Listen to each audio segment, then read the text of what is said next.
I have the latest installment of Ezekiel Kralen's ongoing story, endless, interminable story about the two little dogs and his friend and the legal trouble and paying the rent and having a donut every once in a while and coffee and charging up the electrical devices. The City Loves Me is the title of this one. Ezekiel Kralen wrote. Email correspondence, May 25th last year. Subject, Deke just had to use my phone today. Continued, date May 25th. I just forgot, he replied with a shrug, then said, well, when you do go back upstairs, just toss me a razor out the window. Yeah, that's fine, I can do that, I replied, but let me spend some time with the pups, since I'm already outside, please. He allowed that, seeing as he was now busy cleaning gunk and dust from his bike, thus would be out here for 10 more minutes at least. It was a pleasingly chill, overcast morning, and looked like it would stay that way all day long, which it did, I can now say, since it's almost 7 p.m. as I typed this missive. In other words, perfect doggy weather. The hounds were their usual loving selves, and their master did not disturb our joyful togetherness with snarky comebacks this time, but stayed focused on his bicycle. He was, in fact, impressively amicable, in spite of the phone call's sorry outcome, or my snapping at him over the razor.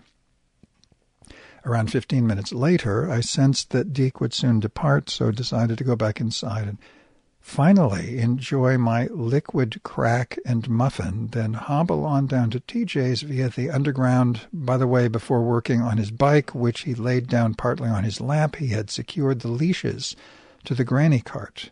Good job. I don't think he cares to bring the wrath of Zeke upon him ever again, which would happen if I ever see him lash the pooches to an upright bicycle that is not solidly secured by whatever means possible, such as tying it to a tree or lamppost or a cart, which he did today. As soon as I set foot in my humble lair, I snatched a disposable razor from my medicine cabinet and called to Deke to get his attention, then carefully tossed it so it landed close by. These razors are not only super cheap, but give a fine shave, with a scant 2 blades. $60 for just $8.50 from Amazon, of course. I've tried other cheap brands, but none work anywhere near as well as these, and I get 3 or 4 shaves out of each. Around 40 minutes later, when I was almost ready to step back out, Deke called up to me. Yeah, I said, with head poked out the window. Bring me another razor. This one's broken. All right, I replied. Just wait a minute. I'm ready to go to Trader Joe's.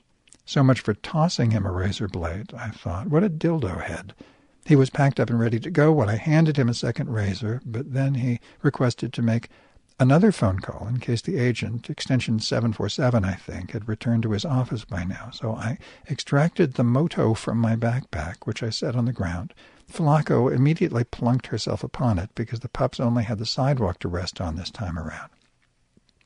Seeing as I was limited in my going up and down the stairs, and fetching cardboard would just add to the pain since I'd have to climb back upstairs, then down the rickety wooden stairs to the basement, and then back up again, and finally down the stairway to the lobby, and there were no cardboard sheets by the city trash bin today, besides which it didn't look like their master would be visiting for long, and he didn't.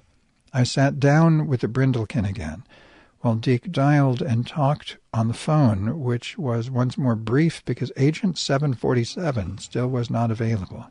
Upon hearing that, I stood up to retrieve my phone, hand extended.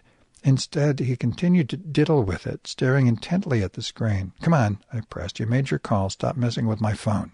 In frustration, he handed it back and said something about a recording that told him to press 2 for priority call. That doesn't mean anything, Deke, I retorted, that didn't attempt to say why, as I knew he wouldn't understand. He doesn't even know how to press 2, because accessing the dial pad is also beyond his ken, let alone tapping on the red phone icon to disconnect, and he's refused for years to let me teach him the ins and outs of making a call on these devices, which have been around for how long now? When he saw me drop the smartphone back into my pack, he questioned me, will you hear it ring when it's tucked away like that? Well, that took the cake, so I simply replied, no, I'm deaf, I can't hear a thing, and slung the backpack over my shoulders while he muttered something like, never mind, or sorry I asked. A few minutes later, they were off to the races, but since I was going the same direction toward Castro Street, I allowed myself to fall behind, because I had to walk slower than them and didn't want to be too close to the mutts, else they'd keep looking back and slow their master down. But as it turned out, they kept turning their heads toward me just the same, with those sweet, caring faces, appearing almost hurt that I wasn't right there beside them. I caught up with the trio anyway, since Deke paused by a trash bin near the corner. So I pet the pups once more.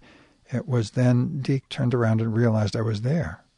"Taking the metro?" he queried. "Yeah, it's quicker that way," I replied. "So how much does that cost you?" "It's free," I retorted. "The city loves me." And with that, we went our separate ways. It's now 8:30 p.m., good medic, and Deke has not returned to find out if they ever called back or to make another call himself. You just can't be a trickster like that down to any schedule, I suppose. To be continued.